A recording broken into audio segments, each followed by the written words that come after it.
everyone, welcome to the next session on Advanced Answers Workbench tutorials. In this session, we will analyze a pressure reducing valve for its hydrostatic pressure analysis. We will start by double clicking on static structural module. We'll go to engineering data and double click. Now there are various materials used for the pressure reducing valve. We'll be using stainless steel as one of the materials. So I'll go to engineering data sources, general materials, and here I'll bookmark stainless steel. There is one more material which can be used, which is carbon steel. So I'll add the material here. First property that I'll give is of density, which is 7870 kg per meter cube. Also, I'll give the value of isotropic elasticity. The value of Young's modulus is 200 gigapascal, so 200 E9 Pascal. And the value of Poisson's ratio is 0.29. So now we'll go to project and update project. Next, I'll go to geometry and I'm going to directly import the geometry here. I will give you the link for the geometry which you can use for analysis. Then I'll go to model and double click.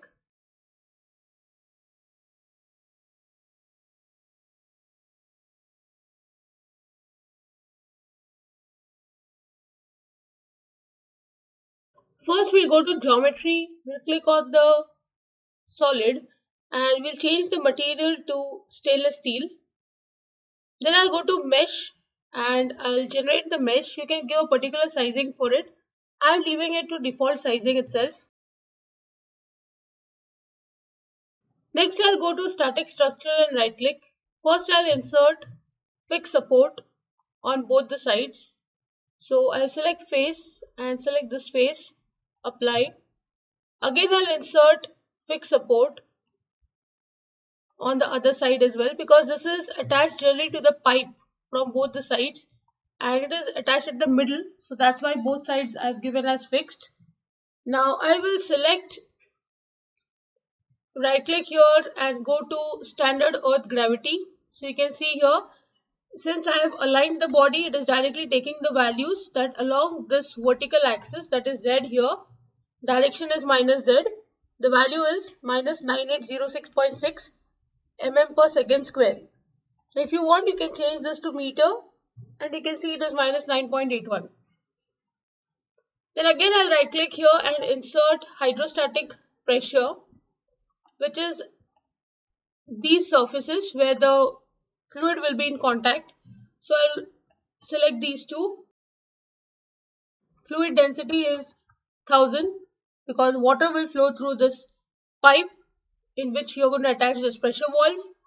Then I'll give magnitude. This is 9.81 meter per second square. It's asking for direction. So what I'll do is I'll change this to component. Along the z-axis, I'll give 9.81 such that now this has a direction as well. Then I'll go to free surface location. Say I can give this along the z-axis as 0.5 meter. Okay, so you can see it has gone outside the body. Now I'll reduce it to say 0.2. So now it is showing the surface. I can make it to 0.25. So it's exactly over here. Then I'll go to solution because the boundary conditions are given. So here I'll right click and insert deformation total. I also want to see the deformation directional, which is along the z-axis. Then I'll insert strain equivalent. I want to see the stress equivalent. Also, I want to see the safety factor. So I'll right click here and insert stress tool and maximum equivalent stress. So you can see here there is safety factor. So now I'll go to solution and solve.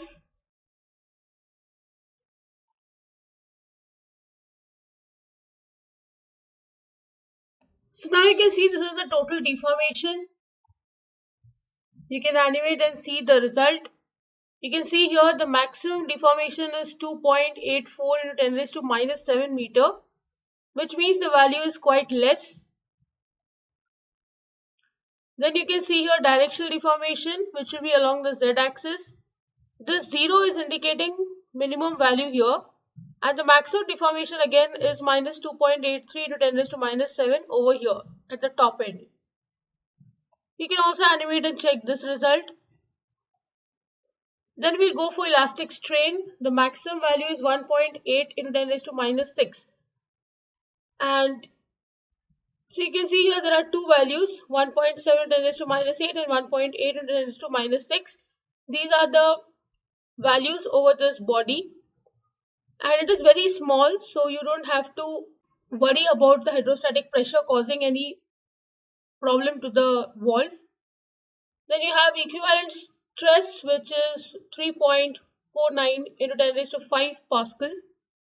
If you want, you can convert this into mm and see it is 0.34 megapascal, which means the value is really small. And the safety factor is 15 over here, which means your body is completely safe. You don't have to worry about that. Now we will change the material. So we'll go to this body again and change the material to carbon steel. I'll go to solution and solve.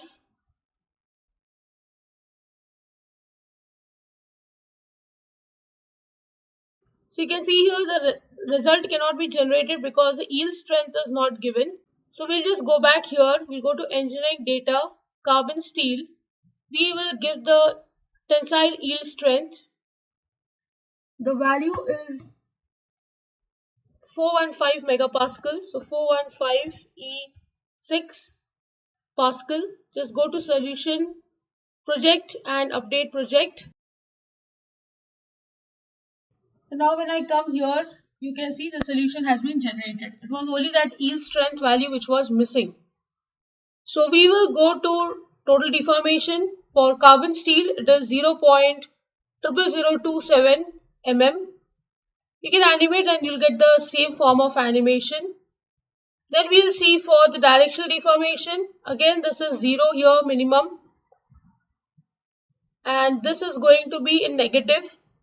So you can get this value now.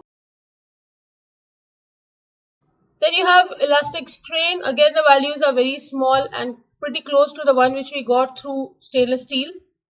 This is the equivalent stress, 0.35 megapascal. Factor of safety again is 15 by use of carbon steel. Now carbon steel and stainless steel are ultimately steel. So that is why you are getting very close values and approximately the same result.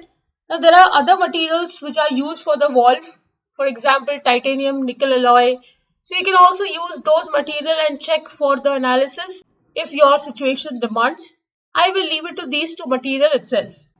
But there are two things I'll tell you before we conclude. That is, if you don't want to see these bands over here, you can choose smooth contours such that these bands smoothen out. They merge into each other.